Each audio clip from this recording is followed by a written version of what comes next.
You're watching News 3, the Southern Illinois news leader, live from WSIL TV in high definition. News 3 starts right now. Continuing coverage now of the deadly bank robbery in Cario. We're learning more about what happened and about the lives lost.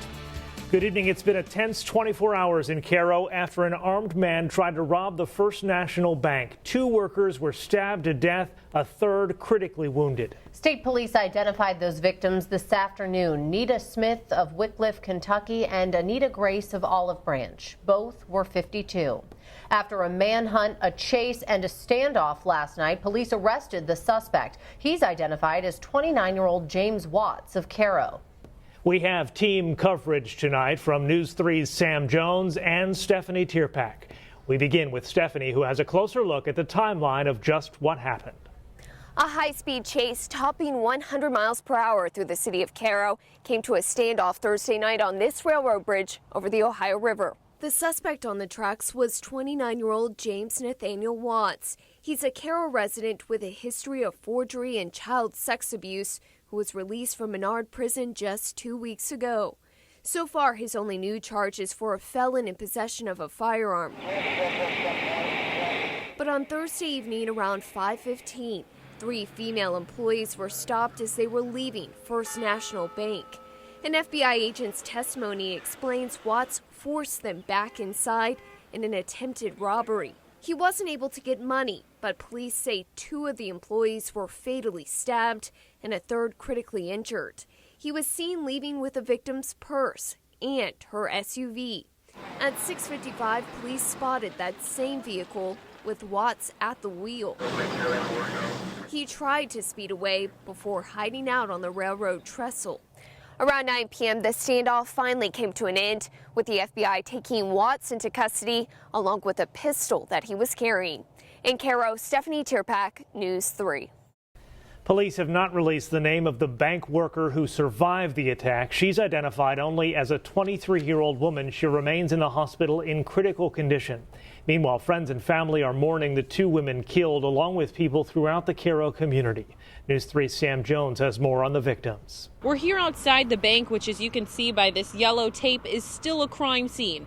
It's where 2 52-year-old employees were fatally stabbed. The third, at 23 years old, was critically wounded. State police say 3 female employees were closing up the bank Thursday night when an armed suspect forced them back inside.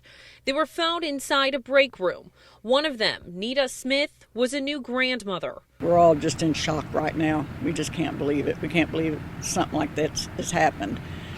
But it has. You're in a small town, and I mean, right now I'm very, very angry and very, very bitter. Cousin Marisa Callahan says she heard sirens last night, which alerted her to the worst. I saw ambulances and police cars coming back into town, and my friend from here in Cairo called me and said, asked me if I'd heard that there'd been a robbery at the bank. And she said Nita's car is still on the parking lot. The other victim, Anita Grace of Olive Branch, also died of her injuries. Family says the third female has been in surgery and was stabbed multiple times. All of those families were briefed by authorities earlier today, learning what led to the crime, but they declined to go on camera, saying their hearts are broken and they need time to heal. The families say they take some comfort knowing a suspect is behind bars, but that doesn't erase the pain that's engulfed this entire community. The town has been rocked by this senseless violence. Reporting in Cairo, Sam Jones, News 3. Stay with us for continuing coverage of the deadly robbery in Cairo. Look for updates tonight at 10 and throughout the evening online. Yesterday's was the 8th bank robbery in our region so far this year. Back in January, there were 3 robberies at the Banterra Bank in West Frankfort, at the First National Bank in Paducah, and at the Old National Bank in Murfreesboro. That third one remains unsolved. In February, 2 men were arrested after holding up the SIU Credit Union in Carbondale. Then in March, the First Commercial Bank in Stoddard County, Missouri was robbed. That case remains unsolved. And there have been 3 robberies this month at the Bank of Missouri in Cape Girardeau, the Old National Bank in Murfreesboro again, and then yesterday's. Those 2 other holdups this month remain unsolved as well. Time for a first check on weather on this Friday. Here's Jim. We saw a lot of clouds around this afternoon, but for the most part, the rain has stayed away. A chance we'll see a few light showers in our southernmost counties later tonight. But for a change, I thought we'd take a quick check on some of the temperatures. Still very chilly out there all day long. Current temperatures, Marion, already down to 59 degrees. For comparison, the normal high now is up to around 79 or 80 degrees all across the region. It's 63 in Paducah. Poplar Bluff, our warm spot right now, if we can call it that, at 64. Everyone much cooler than normal all day long, and it looks like it's going to be another cold day tomorrow with the chance of rain very, very small and really focused in our southernmost counties. Low temperatures tomorrow morning, low 40s. I think we could see some upper 30s along I-64, and that could mean if the winds calm down, and we think that's a real possibility, we might see some patchy light frost, especially in low-lying areas tomorrow morning. Tomorrow afternoon looks like temperatures expected to bounce back into the mid-60s. But the real warm-up not expected to kick in until later next week. But it does bring the chance of temperatures into the 80s. So we'll talk more about that in the forecast in just a few minutes. All right, Jim, thank you. Perry County authorities are investigating a robbery tonight. This Shell station on DuQuoin's west side was held up this afternoon. According to a manager working at the gas station, 2 masked armed men entered the store around 2 p.m. Few other details are known at this point. The investigation is ongoing. A business that's long been a landmark in downtown Carbondale is getting a new location and a new name. The former 710 bookstore is now just called 710. New owners opened their new doors Thursday, 1 block from the previous location. News 3's Fana Haile Selassie has the details. There are some big changes coming to downtown Carbondale.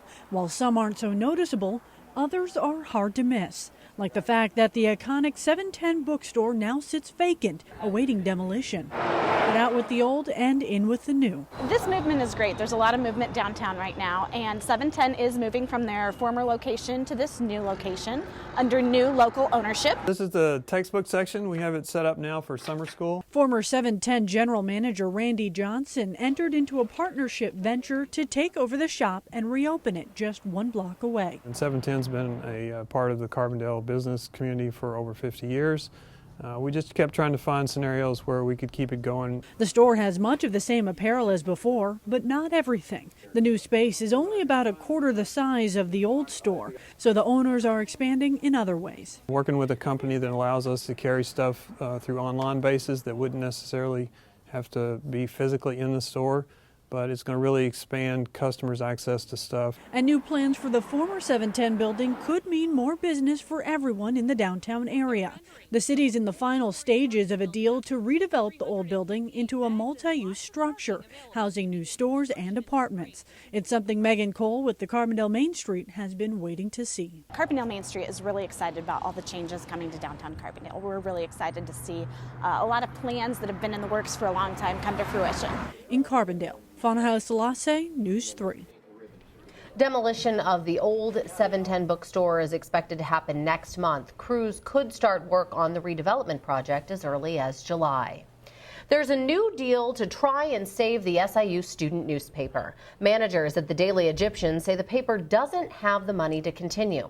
SIU's president and board chair now say a new student fee is the best option to support the DE. They're calling on trustees to approve the $9 fee before July 1st. That would make it effective this fall. It comes after President Dunn met with state lawmakers this week and considered seeking state funding for the paper. Well, if you've driven through Marion recently, you cannot miss the road construction. An update on what's next for the project at 57 and 13 coming up tonight. Also ahead, the remarkable group of graduates at one local high school. They are earning 2 degrees this month. You're watching News 3.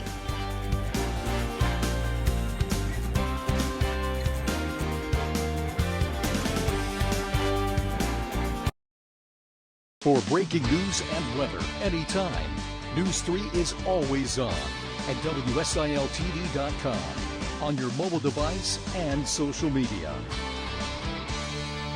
Shawnee Community College is holding its graduation ceremony this evening. More than 400 students will get degrees or certificates. 5 of them are a little bit young for college. They're Vienna High School seniors who enrolled in a dual credit program. News 3's Evie Allen is here to tell us more about it. Evie.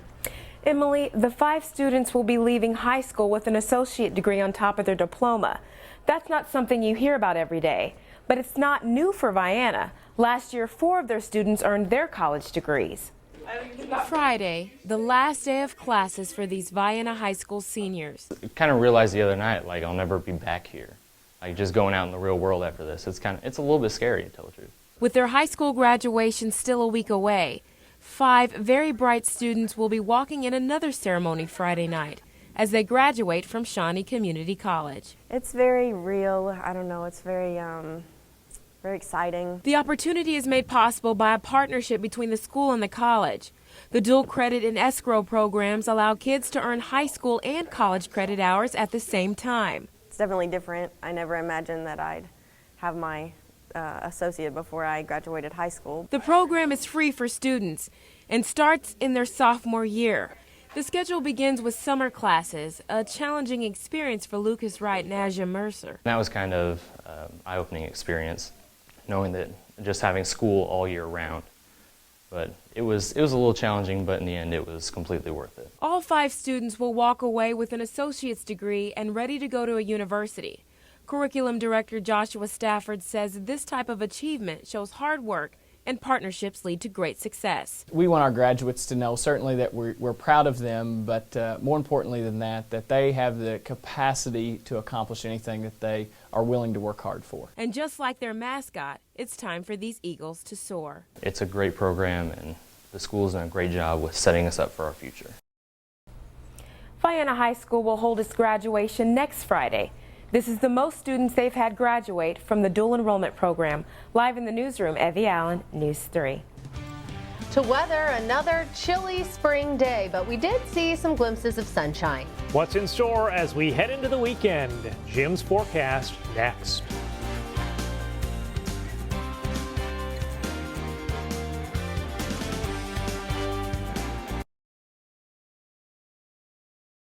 Putting accuracy first, this is News 3 weather.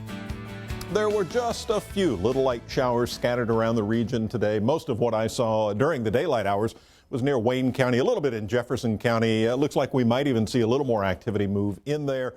That's only going to be during the next couple of hours that we'll see that chance. Later tonight, I think the large area of mostly light rain that's moving into western Missouri right now, we expect that to move through southeast Missouri later tonight. Now, maybe right along the Ohio, we may see some of those showers into western Kentucky after midnight, maybe even to parts of Alexander and Pulaski County. But for most of us, skies are going to clear out this evening. We're sort of in between the 2 big weather makers, one being the jet stream and that strong northwest flow pushing that water vapor along. Now, this humidity actually came all the way from the Pacific, riding up over the big ridge. That's all the heat that's going on in the west. That's going to spread our way being here midweek next week. But for right now, it's that northwest flow pushing in the cold air and the main core of low pressure, which is off to our north, the flow around it pushing that very cold air south and creating the clouds that were around this afternoon. Just some fair weather cumulus clouds for the most part, but temperatures still very chilly from here off to the north. Chicago right now 45, Buffalo 45, Indianapolis reporting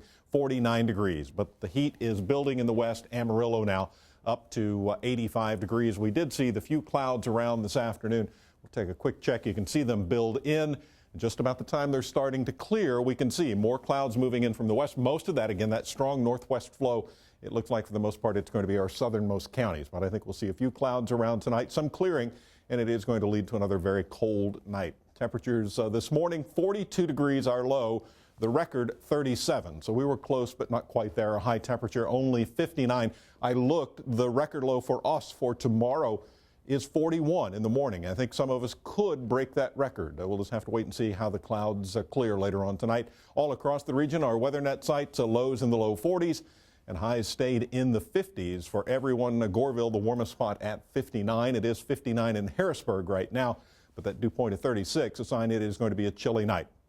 Skycast shows the clouds building through tonight. The chance of showers off to the south, but at 6 o'clock in the morning, our northernmost counties could be completely clear. But by afternoon, I think we'll see fair weather clouds all across the region. So for tonight, partly cloudy as the clouds break up and then more clouds moving in, bringing that chance for showers in our southern counties, low temperatures into the low 40s. That will be a chilly, that's going to be a cold drizzle or light showers, what it's going to be. Tomorrow afternoon, I think the fair weather clouds will come back. We're looking for that high temperature around 63, and then the warming trend starts to move along. Now, low temperatures in the 40s all the way to Monday, much colder than normal there. But Monday afternoon's high of 76 getting close to normal. By Tuesday and Wednesday, looks like temperatures back to normal, maybe a little warmer then. I think with all the leftover humidity in the warm-up, we'll likely see some fair weather clouds, but the chance for rain, very, very small the next 5 days. A chance many of us after tonight could stay dry for 4 or 5 days. We need it to dry out, right? I saw a lot of people just mowing their lawns today, finally, after the rain stopped. Some of those are a real clumpy mess. Yeah. All right. Thank you, Jim. A heads up, IDOT will be closing ramps at the I-57 Route 13 interchange next week. The ramps from 13 onto 57 southbound in Marion will be shut down to make way for construction. IDOT is transforming the Cloverleaf to a single-point interchange. That'll allow right-turning traffic to flow without stopping. It's a concept used at other busy interchanges. The ramps will close late Sunday night. They're set to reopen by 3 Friday afternoon next week. In the meantime, there will be a detour using Halfway Road and Old Route 13. By Memorial Day, you'll be in the new configuration of this single-point interchange. So just be mindful of it is a different turning movements, so there'll be plenty of pavement markings and signs to direct you through the new interchange. Now, IDOT has another big project planned on 149 near West Frankfort. Work will shut down part of the road there. That project will not begin until after Memorial Day. To sports, SIU's hosting the MVC Track and Field Championships this weekend. We'll check out some of the first day action coming up. Plus, the Southern Illinois Miners will retire the number of one of their all-time greats. More on that on the way next in sports.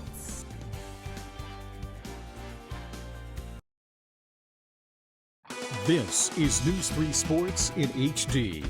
Well, for the first time in their newly built Lou Hartzog Track and Field Complex, the SIU Salukis are hosting the MVC Track and Field Championships. Only a couple finals slated for opening day action. Among them, the men's hammer, where Curtis Weidman fouled on 4 of his 6 attempts but made his final throw count into the mud. Weidman finished third with a throw of 62.35 meters, narrowly missing out on second.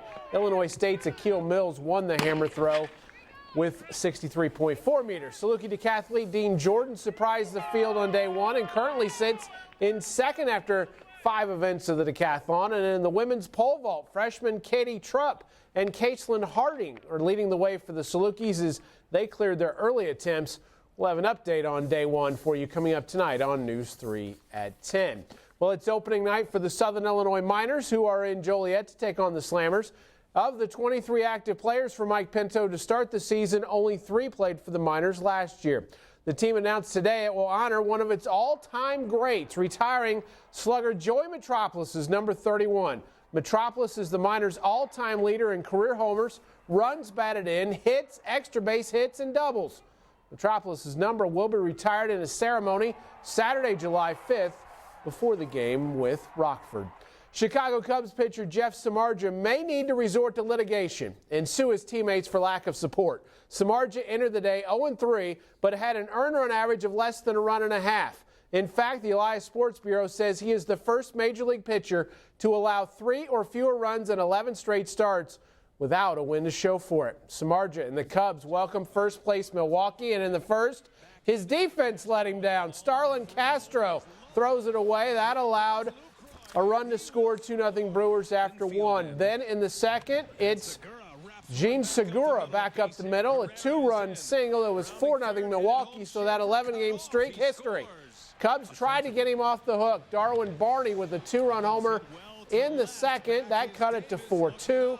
Junior Lake added a leadoff homer in the third, but that was it for the scoring. The Brewers win again, 4-3 your final. Samardzija drops to 0-4. The Cards have to win tonight to remain 5 back of the Brew Crew. Redbirds continue their homestand with a visit from the Braves, and tonight it's the White Sox and Astros in Houston. First pitch, 7:10. Okay, Darren, thank you. Sure. Our unsung hero coming up next.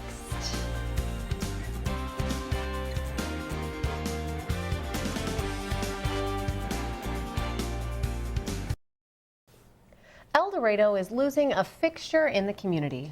The city's library director is retiring after 45 years. News 3's Ashley Smith introduces us to this week's unsung hero. every day is a different day. Brenda Funkhauser started working at the El Dorado Memorial Library in the 1960s. At that time, the library was in this building on Jackson Street. My first big accomplishment down there was an outside book drop, and that was, I thought I had achieved a goal to get the outside book drop. It was an eagle, which is the school mascot for El Dorado. After outgrowing that location, Brenda helped make it possible for a new and larger building. Admittedly, that has been Brenda's biggest achievement in her tenure, but she says her favorite part of the job is helping people. Brenda's replacement will be Felicia Murray. She was born and raised in El Dorado, just like Brenda. Brenda has been a part of my life for many, many years, before I ever even worked there. But, she's been the librarian my whole life, and she has been such a helpful and generous person. Felicia has been working under Brenda for a year and is excited to take the reins. She will still have the guidance of other staff members like Miriam Richardson. Miriam began working with Brenda in 1977. She was so good at keeping track of what needed to be done that I think that's going to be hard to fill that shoes. But Felicia is going to be great. Felicia says she will miss working alongside Brenda and seeing a familiar face in the library. After 45 years, you're going to miss someone when they're not there every day. Brenda says she will still provide advice and guidance to Felicia for some time and will help the board too. But she already has plans for her free time. Reading a book, having time to travel and to read, and just sit in a lawn chair and read a book. Brenda encourages everyone to pause to read, even if you aren't retired. Reporting in El Dorado with this week's Unsung Hero, Ashley Smith, News 3. Quite a career. That's for sure. Jim, what do you have for us as we head into the weekend? Well, I figure some folks will be traveling about, so we'll take a look at the travel map and see that there's still a lot of cold air out there. There's still a lot of showers. If you're headed to Chicago tomorrow, high of only 59, and it will struggle to get that warm with showers scattered about. If you're going south, Little Rock, Asheville, Nashville, all looking at chances for showers. Amarillo warming up a little bit into the 70s. For St. Louis, partly cloudy tomorrow, maybe a high of 64. I think we'll struggle around here to see temperatures in the mid-60s. It's not bad, but we'll take it because it's not raining, right? Not raining. True. Dry and is warmer good. next week. Yeah. Sounds good. Thank you, Jim. Entertainment Tonight is on the way next right here on Channel 3. From all of us here, have a wonderful weekend.